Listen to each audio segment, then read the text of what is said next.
संयुक्त राष्ट्र सुरक्षा परिषद अमेरिका और अल्बानिया द्वारा पेश किए गए मसौदे के प्रस्ताव पर मतदान हुआ, जिसमें रूसी आक्रामकता, हमला और यूक्रेनी संप्रभुता के उल्लंघन की निंदा की गई। इस प्रस्ताव में यूक्रेन की संप्रभुता, स्वतंत्रता, एकता और क्षेत्रीय अखंडता को लेकर प्रतिबद्धता जताई गई।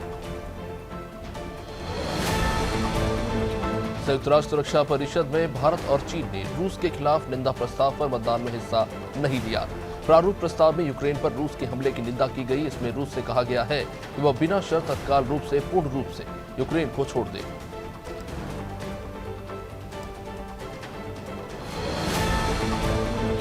यूक्रेन पर हमलावर रूस ने अब स्वीडन और फिनलैंड को चेतावनी जारी की है। रूस ने कहा है कि अगर दोनों देश नाटो में शामिल होते हैं तो उनका अंजाम भी यूक्रेन की तरह भयानक होगा। रूसी विदेश मंत्रालय की ओर से स्वीडन और फिनलैंड से कहा गया है कि वे नाटो में ना शामिल हों।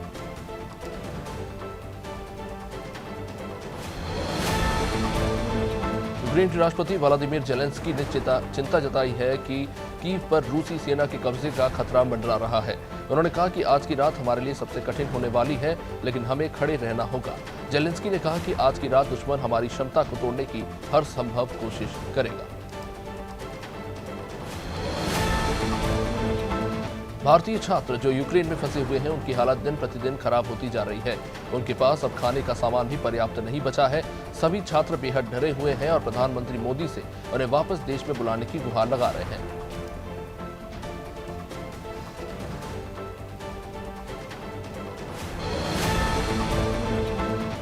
चीन पर अधिक निर्भरता के लिए बढ़ते आर्थिक संकट और अंतर्राष्ट्रीय अलगाव के बीच पाकिस्तानी ऑफिसर चीन और पाकिस्तान आर्थिक गलियारे को खत्म करने की तैयारी में है।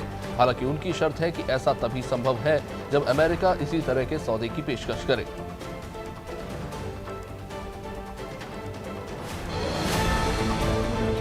कंधार के स्पिन बोल्डक जिले में पाक से लगती डुरुंडू सीमा रेखा पर तालिबान और पाकिस्तानी सेना के बीच लड़ाई शुरू हो गई। लड़ाई के दौरान गोलीबारी और हाथापाई के चलते 20 लोग घायल हो गए, जबकि 3 की मौत हो गई।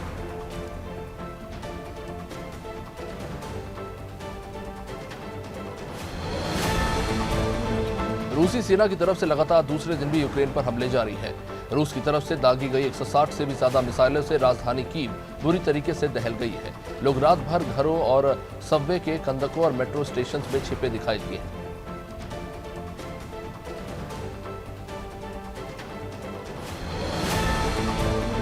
विदेश मंत्री एस जयशंकर ने रूस और अमेरिकी विदेश मंत्रियों सर्गेई लावरोव और एंटनी ब्लिंकन से फोन पर यूक्रेन संकट को लेकर अलग अलग चर्चा की। जयशंकर ने लावरोव से अनुरोध किया है कि मामले को हल करने के लिए संवाद और कूटनीति सबसे अच्छा तरीका है।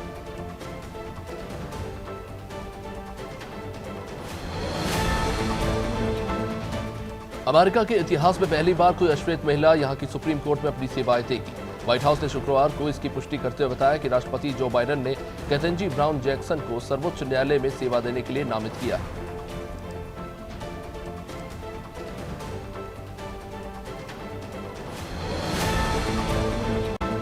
संयुक्त राष्ट्र ने उत्तरी अफगानिस्तान में 8 पोलियो टीकाकरण कर्मियों की हत्या की निंदा की है। पिछले साल नवंबर में फिर से शुरू हुए टीकाकरण अभियान के बाद यहां इस तरह का यह पहला हमला है।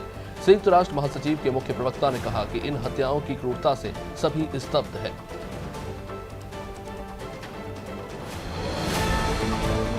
America, Britain, Australia, Japan, Canada और तमाम यूरोपीय देश रूसी राष्ट्रपति व्लादिमीर पुतिन पर आर्थिक शिकंजा कसने के लिए एकजुट हो गए हैं। रूस पर सबसे ज्यादा सख्ती 27 देशों वाले यूरोपीय संघ EU ने दिखाई है।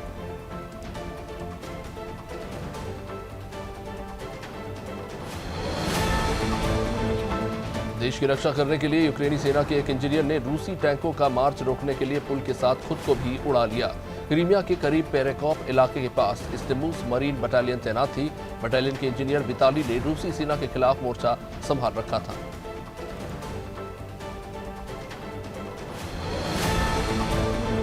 व्लादिमीर पुतिन ने पश्चिमी देशों को धमकी दी है कि अगर यूक्रेन को लेकर सैन्य दखल दिया गया तो रूस परमाणु हथियारों के इस्तेमाल करने से नहीं कतराएगा। पहली बार सुरक्षा परिषद के स्थायी सदस्यों P5 में से किसी देश के राष्ट्र प्रमुख ने खुलेआम परमाणु हथियार के इस्तेमाल की बात कही है।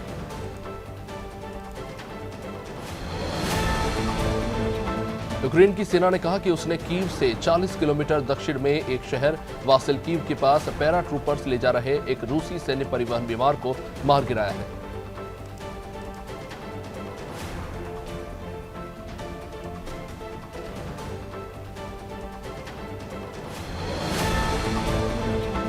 यूक्रेन पर रूस के हमले ने एक अन्य देश को सुर्खियों में ला दिया है, जिसे अपने से एक बड़े पड़ोसी के आक्रमण का सामना करना पड़ सकता है।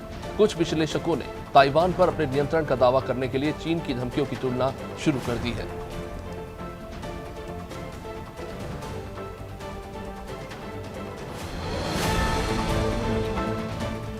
मछुआरों द्वारा चैनल बंद किए जाने से कराची बंदरगाह पूरी तरीके से थम चुका है। मछुआरों ने अपने खिलाफ प्रतिबंध लगाए जाने के विरोध में ये कदम उठाया। जानकारी मिली है कि मछुआरों ने गुरुवार को चैनल पूरी तरीके से बंद कर दिया।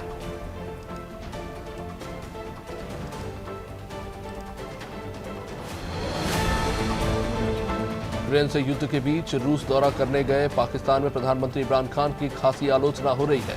उनके दौरे को गलत कूटनीति और गलत समय पर लिया गया फूहड़ फैसला बताया जा रहा है।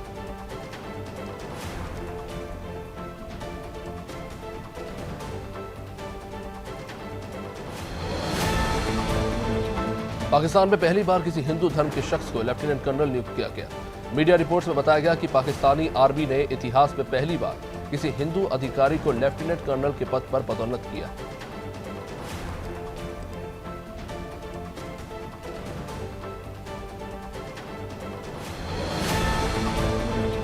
रूस ने कहा है कि वो यूक्रेन के साथ उच्च स्तरीय वार्ता करने को तैयार है। चीनी विदेश मंत्रालय ने शुक्रवार को बताया है कि रूसी राष्ट्रपति व्लादिमीर पुतिन ने अपने चीनी समकक्ष शी जिनपिंग से फोन पर बातचीत की।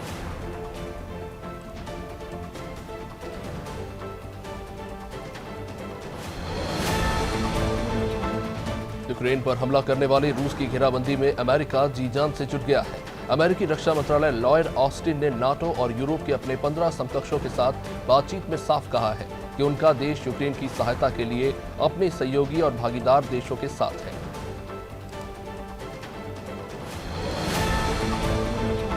अमेरिका ने इसी महीने की शुरुआत में मॉस्को में नंबर 2 अमेरिकी राजनयिक के रूसी निष्कासन के बदले में वॉशिंगटन में रूस के दूसरे क्रम के राजनयिक को निष्कासित कर दिया। विदेश विभाग के एक वरिष्ठ अधिकारी ने इसको लेकर जानकारी दी।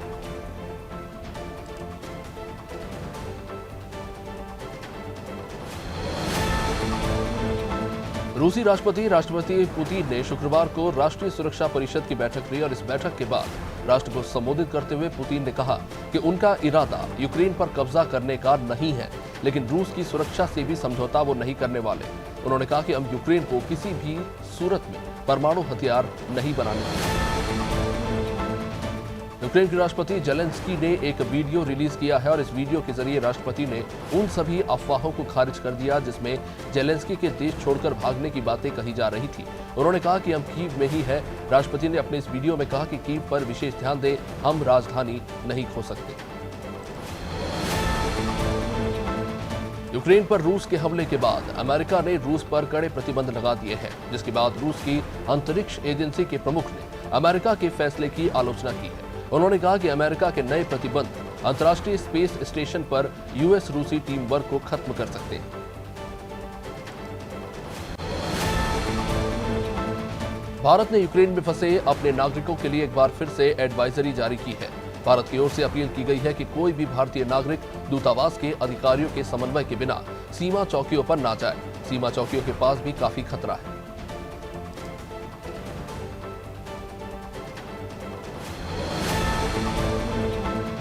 यूएनएससी में रूस के खिलाफ मतदान के बाद अमेरिका ने भारत के रुख को ठीक बताया। अमेरिका ने कहा कि भारत रूस के संबंध हमारे जैसे नहीं है।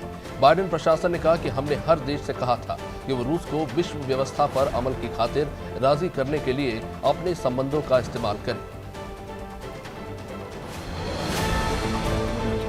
यूक्रेन युद्ध के कारण महंगा हुआ तेल भारत को 1 लाख करोड़ रुपए तक का नुकसान पहुंचा सकता है। रूस के हमले के बाद कच्चे तेल की कीमत $105 प्रति बैरल के अधिकतम स्तर पर पहुंच चुकी है।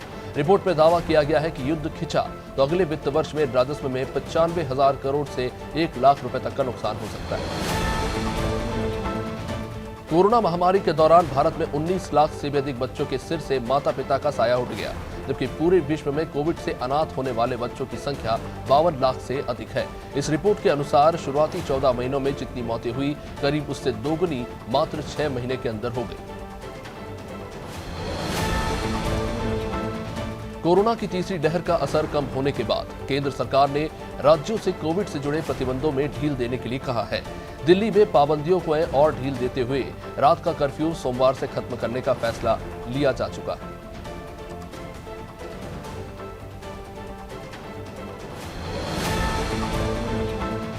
रूस और यूक्रेन के बीच स्थिति लगातार बिगड़ती जा रही है। हमलों के बीच यूक्रेन के राष्ट्रपति जेलेंस्की ने इजरायल के प्रधानमंत्री नफ्ताली बेनेट से बात की। उन्होंने इजरायल के प्रधानमंत्री नफ्ताली बेनेट से रूस और यूक्रेन के बीच मध्यस्थता की अपील की है।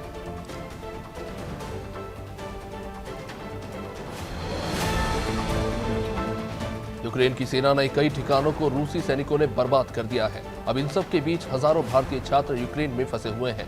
इसी संदर्भ में केंद्रीय मंत्री जितेंद्र सिंह ने छात्रों और परिजनों को आश्वासन देते हुए कहा कि घबराने की जरूरत नहीं है, सभी छात्र दूतावास के संपर्क में बने रहे। प्रधानमंत्री नरेंद्र मोदी केंद्रीय बजट में स्वास्थ्य क्षेत्र के लिए अब एक वेबिनार को संबोधित कर रहे हैं। ये आम बजट 2022 में स्वास्थ्य क्षेत्र के लिए किए गए प्रावधानों पर आधारित है। वेबिनार में स्वास्थ्य मंत्रालय के प्रख्यात वक्ताओं और विशेषज्ञों के साथ पैनल की चर्चा की गई।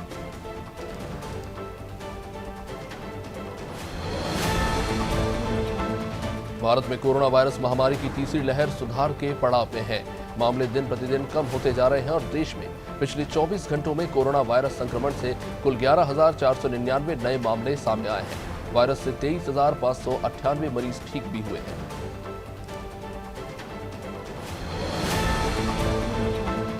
आरएसएस ने केंद्र सरकार से कहा है कि वो यूक्रेन में सैन्य हमला रोकने के लिए रूस पर दबाव बनाए। संघ ने वैश्विक नेताओं, राजनयिकों और समाज के अन्य लोगों से समस्या के बातचीत के जरिए समाधान के लिए पुतिन को मनाने की अपील की।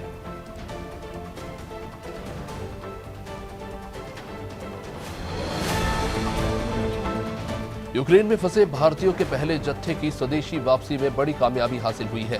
यूक्रेन से भारतीय नागरिकों का पहला जत्था सीमा पार कर रोमानिया पहुंच चुका है। विदेश मंत्रालय के प्रवक्ता ने बताया है कि यूक्रेन से भारतीय नागरिकों का पहला जत्था सीमा पार कर रोमानिया पहुंचा है। बलदेवगढ़ के कुड़ीला थाना अंतर्गत ग्राम चंदेरी चिटियाई खाई खिरक में युवक की करंट की चपेट में आने से मौत हो गई।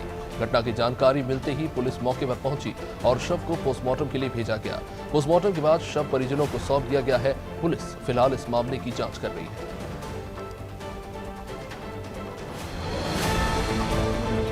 खबर खातेगांव से जहां देवास एसडीएम जिला एसपी डॉक्टर शिवदयाल यादव ने स्थानीय अधिकारियों की बैठक ली और बैठक के बाद नर्मदा घाट पहुंचकर व्यवस्थाओं का जायजा लिया। इसमें सभी अधिकारी कर्मचारियों को पूरी व्यवस्था संभालने का जिम्मा सौंपा गया।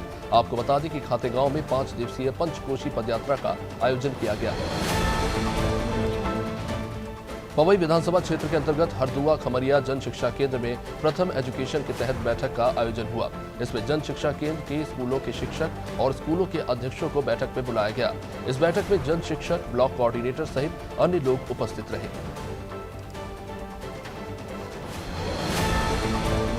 खबर सीतामाऊ से जहां मंत्री हरदीप सिंह डंग और सांसद सुधीर गुप्ता की उपस्थिति में स्वरोजगार मेला संपन्न हुआ। इसमें कई हितग्राहियों को लाभान्वित किया गया।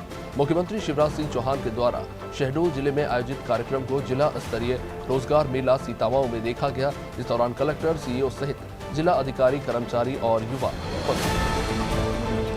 बुरहानपुर में डोर टू डोर दूध बेचने वाले युवक ने अपनी पत्नी को अनोखा गिफ्ट दिया। पत्नी को जन्मदिन पर बाइक गिफ्ट करने के लिए पति पिछले 5 साल से अपने चिल्लर जमा कर रहा था। इसे लेकर वो बाइक शोरूम में पहुंचा और पत्नी के लिए बाइक गिफ्ट की।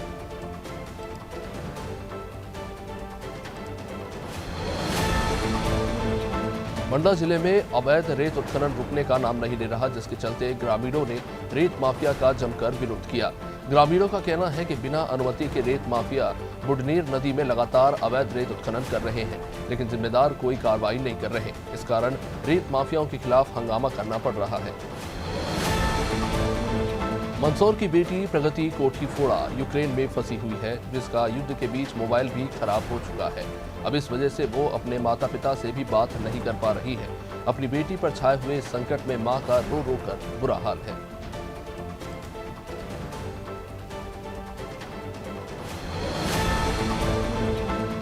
सागर के मोतीनगर थाने में 12वीं की परीक्षा देने आई छात्रा पर उत्तर पुस्तिका जमा नहीं करने का आरोप है।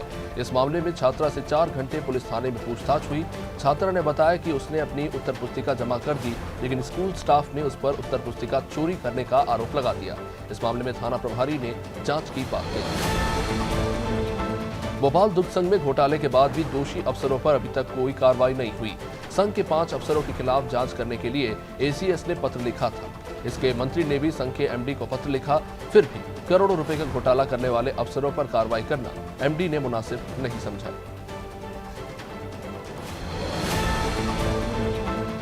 मध्य प्रदेश के आयुर्वेद इंटर्न गहन चिकित्सा स्नातक छात्र अपनी 5 सूत्रीय मांगों को लेकर प्रदेश भर में प्रदर्शन कर रहे आयुर्वेद महाविद्यालयों में पिछले 2 दिनों से प्रदर्शन किया जा रहा है।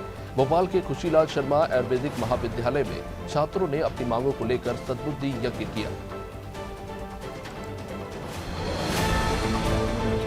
टीकमगढ़ जिले की रहने वाली मानसी विश्वकर्मा यूक्रेन में फंसी हुई है। मानसी मेडिकल की पढ़ाई करने के लिए यूक्रेन गई थी, लेकिन रूस के हमले के बाद वो यूक्रेन में ही फंसी रह गई। मानसी और अन्य दूसरे छात्र बंकर में छुपकर अपनी जान बचाने को मजबूर हैं।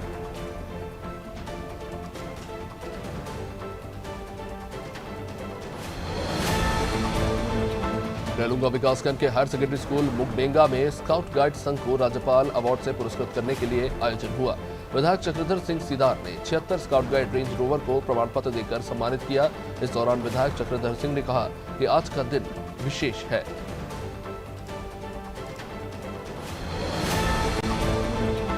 यूक्रेन में छत्तीसगढ़ राज्य के भी कई स्टूडेंट फंसे हुए हैं। राजनांदगांव जिले के डोंगरगढ़ की रहने वाली छात्रा युविका मालागर भी यूक्रेन की राजधानी कीव में फंसी हुई है।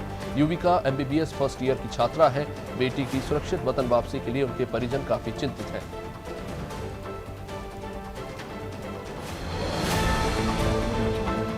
कर्नाटक का हिजाब विवाद दिल्ली के स्कूलों में भी गर्मा सकता है। दक्षिणी दिल्ली नगर निगम ने स्कूलों का ड्रेस कोड जारी कर दिया है। यहाँ की शिक्षा समिति ने स्कूलों में धार्मिक पोशाक प्रतिबंधित कर दिए हैं। समिति ने इस बारे में शिक्षा विभाग के अधिकारियों को पत्र लिखा है।